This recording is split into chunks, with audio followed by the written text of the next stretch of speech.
The use of ultrasound-guided ablation and transarterial embolization to treat HCC. When surgery is not an option for liver cancer, interventional radiologists can still destroy tumors from the inside. This video explains how nonsurgical therapies treat hepatocellular carcinoma, the most common type of primary liver cancer that typically develops in people with chronic liver disease or cirrhosis. We will explore thermal ablation, transarterial chemoembolization, bland embolization, and radioembolization techniques, who qualifies for these treatments, and when combining approaches, delivers the best results. Hepatocellular carcinoma affects approximately 3/4 of all primary liver tumors. Unfortunately, most patients are not eligible for resection or transplantation due to tumor extent, underlying liver dysfunction, or lack of donor organs. This has driven the development of liver-directed treatments that destroy tumors through heat energy or cut off their blood supply. These minimally invasive approaches offer patients real hope, achieving tumor control without major surgery. These are thermal ablation techniques that use heat to destroy cancer cells. Radiofrequency ablation, abbreviated RFA, delivers alternating electrical current through a needle inserted into the tumor, creating friction that heats tissue to approximately 60 degrees Celsius, causing cell death. Microwave ablation, known as MWA, uses electromagnetic waves to generate even higher temperatures, achieving faster and larger ablation zones. Both can be performed percutaneously, meaning through the skin with image guidance, or laparoscopically. The best results occur in patients with 1 or 2 tumors smaller than 3 centimeters in diameter.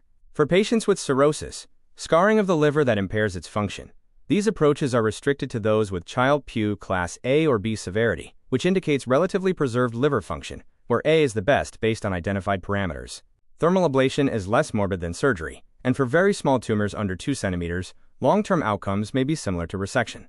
Abbreviated TACE, this combines chemotherapy with blockage of blood supply. Hepatocellular carcinoma derives most of its blood from the hepatic artery, while normal liver tissue receives blood primarily from the portal vein.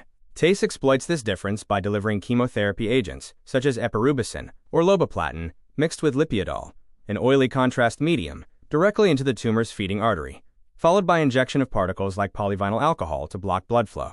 TACE is an option for patients with large, unresectable or multifocal hepatocellular carcinoma who have relatively preserved liver function and no extrahepatic tumor spread, vascular invasion, or tumor thrombus involving the main portal vein.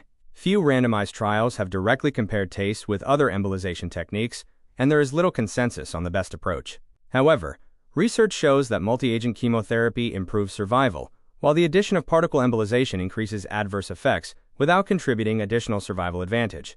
This technique blocks the tumor's blood supply without delivering chemotherapy. Particles alone are injected into the hepatic artery branches feeding the tumor, causing ischemia, inadequate blood flow, and eventual tumor necrosis. While simpler than TACE, bland embolization has not demonstrated clear survival benefits over TACE in most studies. It is often difficult to perform complete embolization of large hepatocellular carcinomas because of plentiful extrahepatic collateral arteries that can provide alternative blood supply routes. Also called transarterial radioembolization or TR, this delivers radiation directly inside the tumor. Yttrium-90 is a radioactive isotope embedded in tiny glass or resin microspheres, measuring 20 to 60 micrometers, smaller than a human hair. These microspheres are injected through a catheter into the hepatic artery, where they lodge in the tumor's small vessels and emit beta radiation over approximately 2 weeks. Significant advances in planning and delivery allow for higher doses and more focal treatment while preserving non-tumorous liver tissue. Studies show yttrium-90 radioembolization achieves similar survival to other locoregional therapies but with fewer serious adverse effects. It is gaining popularity for hepatocellular carcinoma with portal vein tumor thrombus, cancer that has invaded the veins draining the liver, a situation where TACE carries higher risk of liver infarction. Not everyone benefits equally from these treatments. Ideal candidates have preserved liver function with Child-Pugh class A or B cirrhosis, no extrahepatic metastatic spread, and no extensive portal vein involvement. For thermal ablation, best results occur with 1 or 2 tumors under 3 centimeters. For embolization techniques, candidates typically have larger or multifocal disease not amenable to ablation. Patients with main portal vein thrombosis, tumor blocking the main vein entering the liver, are generally excluded from TACE. Selected patients benefit from combining treatments. TACE plus radiofrequency ablation is a preferred approach over either alone for intermediate-sized hepatocellular carcinoma measuring 3 to 5 centimeters. The rationale is that TACE reduces tumor vascularity, making the ablation more effective by allowing heat to penetrate further without being dissipated by blood flow. Studies demonstrate that radiofrequency and microwave ablation combined with TACE induce equivalent histopathologic coagulation necrosis, complete destruction of tumor cells verified under microscopy. These therapies serve a critical role for patients awaiting liver transplantation. Bridging therapy refers to administration of local treatment, typically radiofrequency ablation or TACE, while on the transplant waiting list to reduce risk of tumor progression beyond transplant eligibility criteria, specifically the Milan criteria, 1 tumor under 5 centimeters, or up to 3 tumors, each under 3 centimeters. Thermal ablation can be accomplished percutaneously or laparoscopically, with the laparoscopic approach offering improved staging. One favorable study of 48 patients with qualifying lesions showed that following bridging treatment, no patient was withdrawn from the transplant list due to progression, and 5-year survival rates after transplantation reached 93%, despite a mean waiting time of 178 days.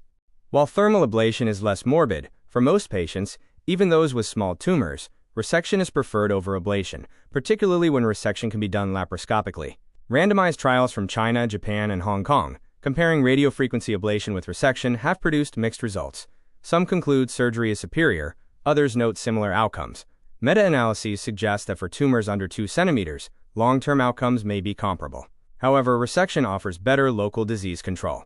Resection offers better local disease control and the ability to examine the entire tumor pathologically. Ablation becomes the preferred option when patients have potentially resectable hepatocellular carcinoma but are inoperable due to extensive comorbidity, other serious medical conditions that make surgery too risky.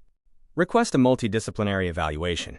Hepatocellular carcinoma management requires expertise from hepatologists, interventional radiologists, transplant surgeons, and medical oncologists.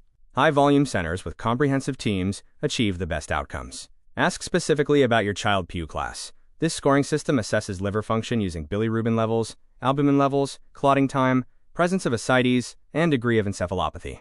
Knowing your score helps determine which interventions are safe. If you have active hepatitis B or hepatitis C infection, discuss antiviral therapy immediately.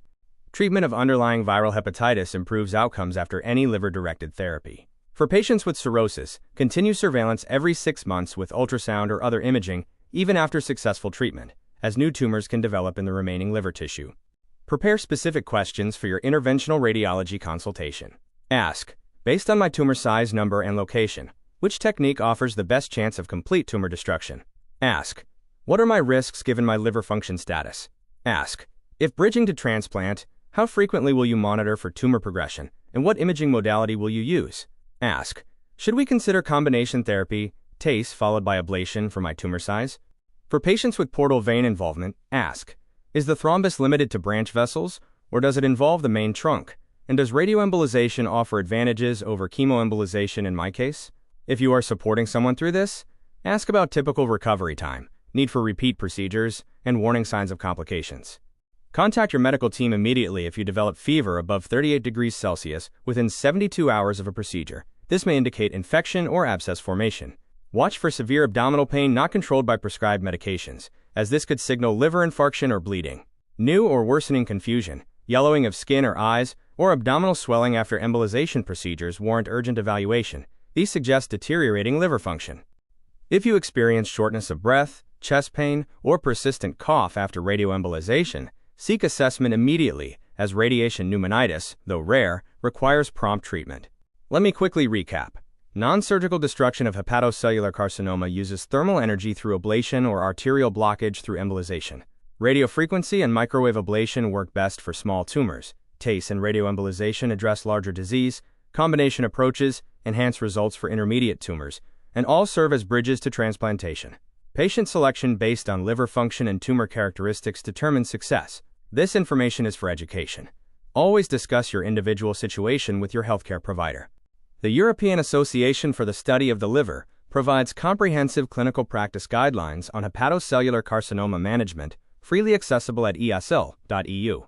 The American Association for the Study of Liver Diseases offers patient education materials explaining interventional therapies in plain language at aasld.org. Thank you for watching this video.